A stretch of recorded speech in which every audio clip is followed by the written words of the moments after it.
Millimetre per second হয় তাহলে কিন্তু fault or spurious slip tachycardia show করবে। বুঝছো?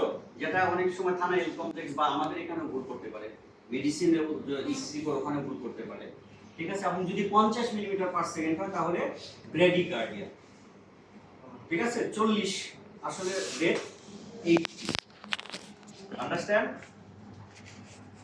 এবং এই যে 10 মিলিমিটার ইকুয়াল টু 1 মিলিভোল্ট, এই যে স্ট্যান্ডার্ডাইজেশন, এটা যদি দেখা যায় এটা খুব ভেরি স্মল কনফিগারেশনাল ওয়েভ, তখন আমরা এটাকে ম্যাগনিফাই করতে পারি 20 মিলিমিটার করে নিতে পারি। আর যদি দেখা যায় যে এটা একটার সাথে মিশে যাচ্ছে, ইন্টারমিনিং হচ্ছে, তখন কিন্তু আমরা এটা 5 মিলিমিটার অর্ধেক করে নিতে পারি। ঠিক আছে, যেন একটার সাথে আরেকটা ইন্টারমিনিং না হয় বা মিক্স না হয়। এখানে কি আছে? এখানে আর এর কি একদম টিনি আর স্মল আর, বাট এখানে সিগনিফিকেন্ট এসটি ডিপ্রেশন, তাই না? D4 D5 D6 significant ST depression, AVR ST elevation, এখানে 2 তে depression, AVF ST depression. So what will be the culprit lesion? Where is the culprit lesion? ये बोलो मोमेना मुक्ति। Left main or proximal end? Yes, proximal LAD अथवा left main, as because there is the AVR ST elevation and the global ST depression almost there also.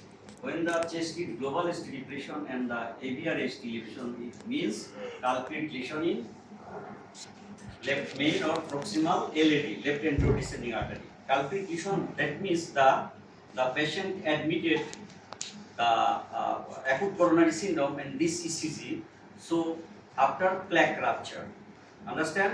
After plaque rupture, এটা chronic coronary syndrome না, acute coronary syndrome. plaque rupture হয়ে তারপরে কিন্তু পেশেন্টটা acute coronary syndrome হয়। ঠিক আছে, প্লেকটা cover থেকে কি ফাইব্রাস ক্যাপসুল দিয়ে, ঠিক আছে, তার ভিতরে থাকে লিপিড কোর। এই ফাইব্রাস ক্যাপসুল আস্তে আস্তে থিনিং আউট হয়ে যায়, আস্তে আস্তে পাতলা হতে থাকে।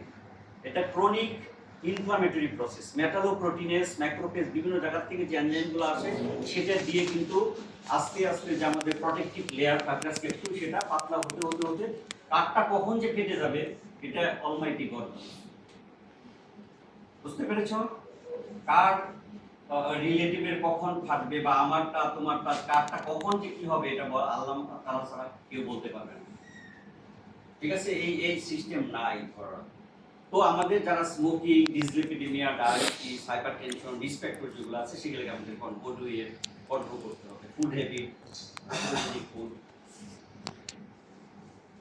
তাহলে কালপ্রিট লিশন বুঝতে পারছো তো, যে প্লেক রাপচার হয়ে এই এমআই নিয়ে এসেছে সেটাকে আমরা কালপ্রিট লিশন। এই পেশেন্টের এনজিওগ্রাম করলে দেখা যাবে রাইট করোনারি আর্টারিতেও লেশন আছে সিগনিফিকেন্ট, লেফট সার্কামফ্লেক্সেও লেশন আছে, কিন্তু সেটা কালপ্রিট বলবো না আমরা।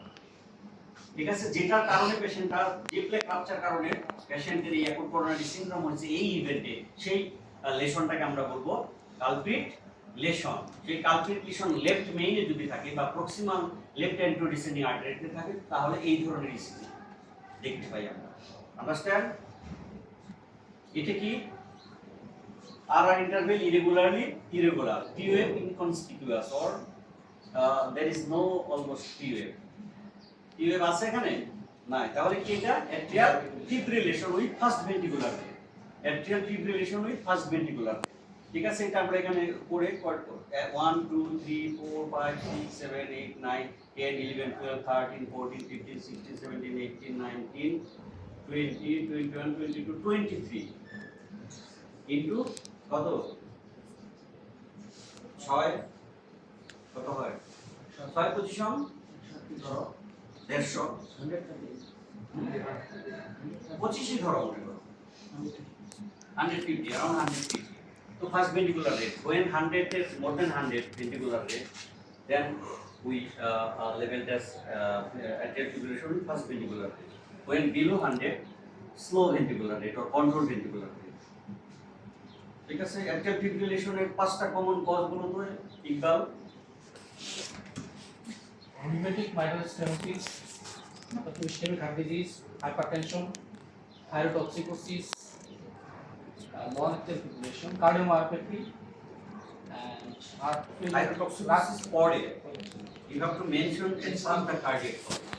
আমি পাঁচটা ওষুধ চেয়েছিলাম, আমি হলে বলতাম cardiac non cardiac. Cardiac is the rheumatic mitral stenosis, ischemic heart disease, hypertension, ischemic heart disease which form? acute coronary coronary syndrome, syndrome বলতে পারো, স্পেশালি ইনফেরিয়র inferior myopia, তারপর হচ্ছে hypertension, cardiomyopathy, congenital heart disease, like like atrial septal septal defect, defect, yes, most common atrial septal defect.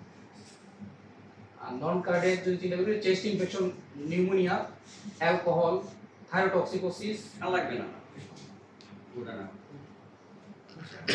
এটা কি white কিউয়ারিস complex না, regular কি white complex tachycardia, কি হতে পারে ভেন্ট্রিকুলার ট্যাকিকার্ডিয়া। ঠিক আছে, চেহারাটা দেখছো একদম নরমাল যে কিউআরএস